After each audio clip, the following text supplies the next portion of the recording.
Today on Global News Morning. A Minneapolis police station set on fire as violent demonstrations continue over the death of George Floyd. A 75-year-old man has been identified as the victim of a head-on crash earlier this week on a stretch of road that some say is a problem area.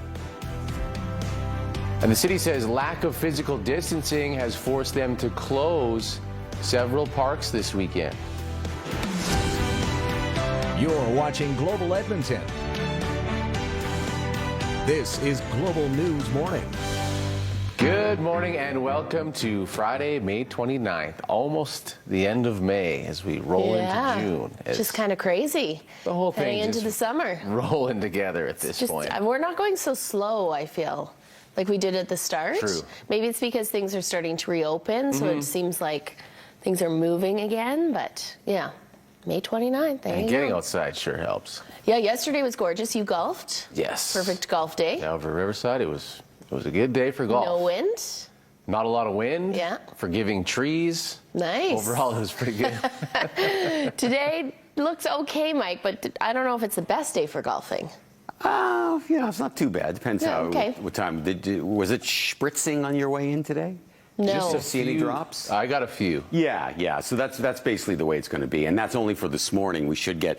I think it'll stay fairly cloudy, but I think the shower activity will stop pretty quickly here. Winds southeast 20, gusting 40. So for golf, yeah, it's okay.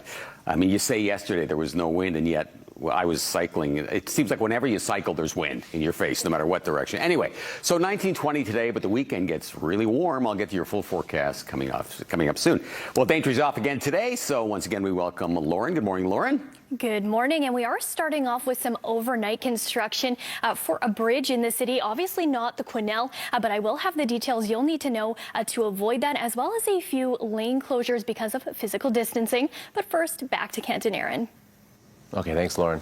Well, we'll get to the local news in just a moment, but first, the continuing outrage over George Floyd's death in Minnesota. Violence is escalating, and a police station was set on fire. Protesters have now burned a police precinct, and a warning to viewers, some of the video you're about to see is disturbing. Jeff Peggs. The Twin Cities erupted in anger again Thursday night over the death of George Floyd. The 46-year-old died after being detained by police on suspicion of passing a phony $20 bill. The tragedy prompted immediate outrage, sparking protests that have turned violent at times. Fires burned through the night. You can see the smoke still billowing in the air. A Target store is one of several that have been looted or vandalized. Other buildings have been burned, including an auto parts store near the police station where the officers worked.